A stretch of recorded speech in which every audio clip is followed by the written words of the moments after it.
గాజు గ్లాస్ మీకు తెలిసిందే కదా, జనసేన పార్టీ.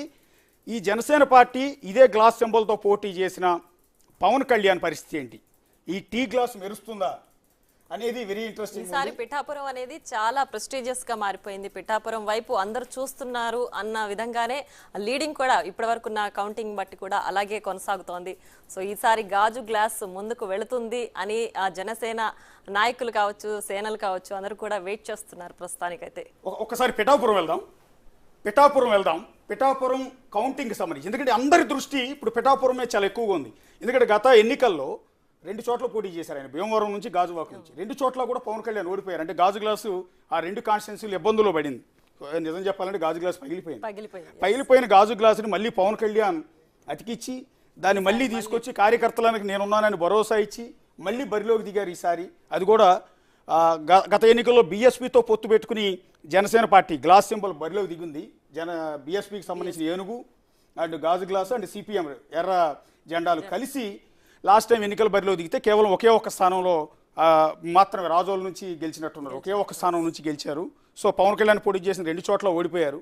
సో ఈసారి పవన్ కళ్యాణ్ పరిస్థితి ఏంటి? ఆ 2 నియోజకవర్గాలు కాకుండా ఈసారి పిఠాపురం నుంచి బరిలోకి దిగారు.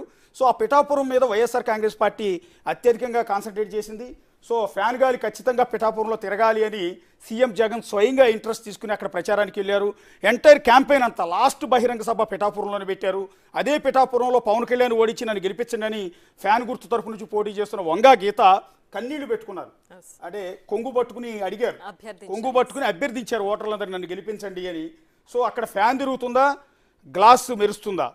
ఫ్యాన్ తిరుగుతుందా, గ్లాసు మెరుస్తుందా అనేది వెరీ ఇంట్రెస్టింగ్గా ఉంది. ఆ పిఠాపురం కాన్స్టిట్యున్సీలో, పిఠాపురం కాన్స్టిట్యున్సీకి సంబంధించిన కౌంటింగ్ అంతా కాకినాడలో జరుగుతుంది. ఒక్కసారి కాకినాడ కౌంటింగ్ సెంటర్ దగ్గరికి వెళ్దాం. అక్కడ మా కొలీగ్ రాణా ఉన్నారు. రాణా,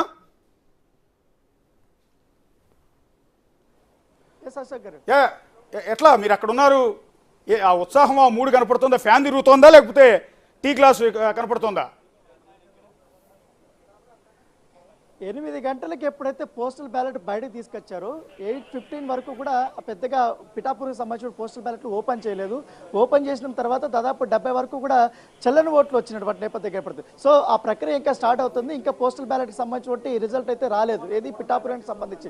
కానీ ఈవీఎంకి సంబంధించిన మొదటి రౌండ్లో పవన్ కళ్యాణ్ ఇప్పటి వరకు 4500 వరకు కూడా లీడింగ్లో ఉన్నట్టుగా మనకు స్పష్టమైనటువంటి సంకేతాలు కనపడుతున్నాయి. వారు అఫీషియల్గా కూడా మనకు చెప్పినటువంటి పరిస్థితి కనపడుతుంది. ఈ నేపథ్యంలో గ్లాసు గలగలతో పాటు మిలమిలమిల మెరిసిపోతుందని చెప్పుకోవచ్చు. ఎందుకంటే దాదాపు ఒక 5 నిమిషాలకు ముందు వైసీపీ నుంచి పోటీ చేసినటువంటి వంగా గీత కూడా ఇట్లా వెళ్ళిన తర్వాత ఆమె కూడా చాలా డల్గా కూడా కనపడ్డారు. ఇంకా పోస్టల్ బ్యాలెట్లో కూడా ఖచ్చితంగా కూడా కూటమికి అభ్యర్థులకి చాలా ఎక్కువ స్పష్టమైనటువంటి ఆధిక్యత కనపడుతుంది. పైగా ఈ కాకినాడ జిల్లాలో ఉన్నటువంటి 7 అసెంబ్లీ నియోజకవర్గాల్లో కూడా కూటమి అభ్యర్థులు ఎక్కువగా ఉన్నారు. ఒక్క నియోజకవర్గంలో తునిలో మాత్రమే వైసీపీ కాస్త ముందంజలో ఉన్నట్టుగా మనకు సమాచారం అవుతుంది.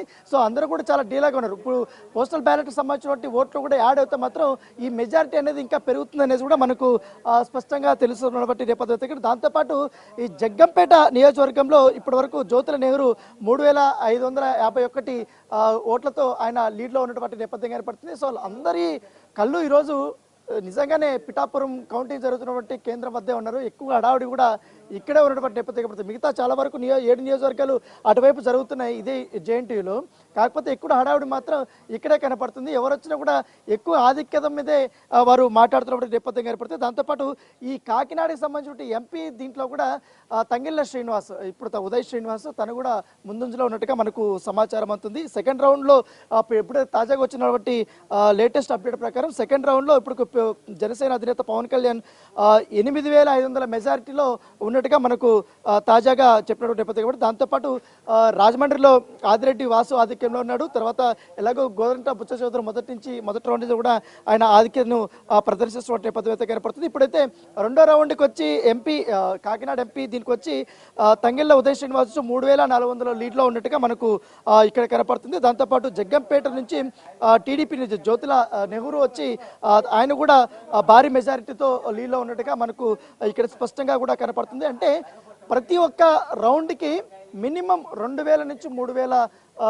ఆధిక్యత అనేది వాళ్ళు చాలా స్పష్టంగా కూడా ప్రదర్శిస్తున్నారు కూటమికి సంబంధించిన వారందరూ.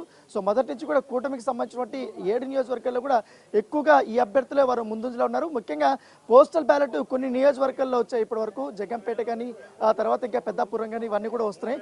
వాటిల్లో కూడా ఎక్కువగా కూటమికి సంబంధించినటువంటి అభ్యర్థులే ముందంజలో కనపడుతున్నారు. అయితే వైసీపీకి సంబంధించిన అభ్యర్థులు మాత్రం ఇక్కడే కౌంటింగ్ సెంటర్ దగ్గర ఉన్నారు. కాకపోతే మనం పోస్టల్ని అలాగే ఫస్ట్ రౌండ్ సెకండ్ రౌండ్ని పెద్దగా పట్టించుకోవాల్సిన అవసరం లేదు.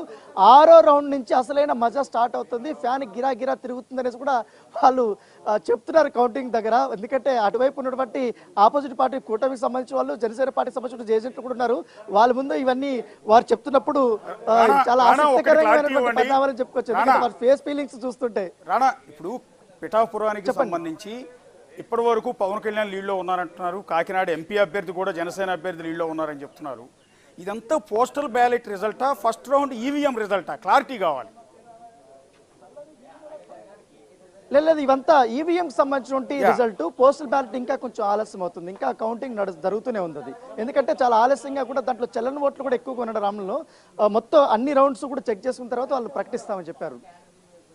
ఎస్ సార్, ప్రస్తుతం అక్కడ ఎవరు వచ్చారు? పవన్ కళ్యాణ్ కౌంటింగ్ కేంద్రానికి ఏమైనా హాజరయ్యారా? ఎందుకంటే ఎమ్మెల్యే అభ్యర్థి కాబట్టి ఆయన తరపున ఎవరైనా హాజరయ్యారా? లేదు, పవన్ కళ్యాణ్ తరపున వాళ్ళు ఏజెంట్లు కొంతమంది వచ్చారు. ఇక్కడ కాకినాడకు సంబంధించి పిఠాపురంలో చాలా కీలకంగా పనిచేసినటువంటి ఎవరైతే వైజాగ్ చెందినటువంటి సందీప్ కూడా వచ్చాడు. ఇక్కడ పంచకర్ల సందీప్, తనే మొత్తం తను చూస్తున్నాడు పిఠాపురంకి సంబంధించి. తను ఉదయం 6 గంటలకి వచ్చాడు. వచ్చిన తర్వాత మొత్తం అంతా కూడా వారు చెక్ చేసుకున్నారు. ఇక్కడ ఏర్పాట్లు కానీ ఎట్లా జరుగుతున్నది కూడా. తర్వాత 6:15కి వంగాగీత వచ్చారు. వచ్చిన తర్వాత వాళ్ళు కూడా చెక్ చేసుకుంటున్న నేపథ్యం కనపడుతుంది. ప్రస్తుతం మనకైతే లీడింగ్లో అయితే పవన్ కళ్యాణ్ కనపడుతుంది. మిగతా నియోజకవర్గాలకు సంబంధించినటువంటి అప్డేట్స్ కూడా వన్ బై మనకు వస్తున్నాయి. మొత్తం ఉమ్మడి జిల్లాలకు సంబంధించి ఇప్పటివరకు కాకినాడ రూరల్ మొదటి రౌండ్లో వచ్చి రూరల్లో పంతం నానాజీ వచ్చి 2000 ఓట్లతో ఆధిక్యంలో ఉన్నాడు. ఇదొక ఆసక్తికరమైన పరిణామం చెప్పుకోవచ్చు. ఎందుకంటే పంతం నానాజీ గత ఎన్నికల్లో కూడా ఓటమి చవి చూశారు. అప్పుడు ఆయనకి సెకండ్ ప్లేస్ దాకా వచ్చినట్టున్నట్టు గుర్తు. సో ఈ ఎలక్షన్స్లో ఆయన చాలా బాగా కష్టపడ్డాడు. ముఖ్యంగా టీడీపీకి సంబంధించిన నాయకులను కలుపుకుని పోవడంలో కూడా ఆయన సక్సెస్ అయ్యాడన్నట్టుగా ఇక్కడ లోకల్స్ వారు చెప్తున్నారు. ప్రస్తుతం లీడ్లో కనబడుతున్నట్టుగా మనకు సమాచారం అవుతుంది. రాణా, మీరు కొద్దిగా హోల్డ్లో ఉండండి. Yes, Pithapuram and Kakinada rural 2 చోట్ల కూడా జనసేన పార్టీ గ్లాసు గలగల వినపడుతోంది. ముందు నుంచి ఎక్స్పర్ట్స్ చెప్పినట్టుగా, ఎగ్జిట్ పోల్స్లో చెప్పినట్టుగా, ప్రీ పోల్స్ చెప్పినట్టుగా జనసేన పార్టీ చాలా వేగంగా దూసుకుపోతోంది. టీ గ్లాస్ అనేది దాని గలగల వినిపిస్తోంది. సో పిఠాపురం నుంచి పవన్ కళ్యాణ్ లీడింగ్లో ఉన్నారు, దూసుకుపోతూ ఉన్నారు. అక్కడ వంగాగీత వెనకంజిలో ఉన్నారు. అట్లాగే కాకినాడ రూరల్ నుంచి పంతం నానాజీ ఆయన లీడ్లో ఉన్నారు. అలాగే వైఎస్ఆర్ కాంగ్రెస్ అధికార పార్టీ నుంచి మాజీ మంత్రి కన్నబాబు ఆయన వెనుకంజలో ఉన్నారు. సో ఇది ఊహించని ఎదురు దెబ్బ, అంటే వీళ్ళు ఊహించిందే, వైసీపీ ఊహించని ఎదురు దెబ్బ. సో గ్లాసు గత ఎన్నికల్లో ఘోరంగా దెబ్బతిని పగిలిపోయిన గాజు గ్లాసు ఈసారి గలగలలతో ముందుకు దూసుకెళ్తోంది. అంటే ఎక్కడ పడిపోయామో అక్కడ లేస్తోంది.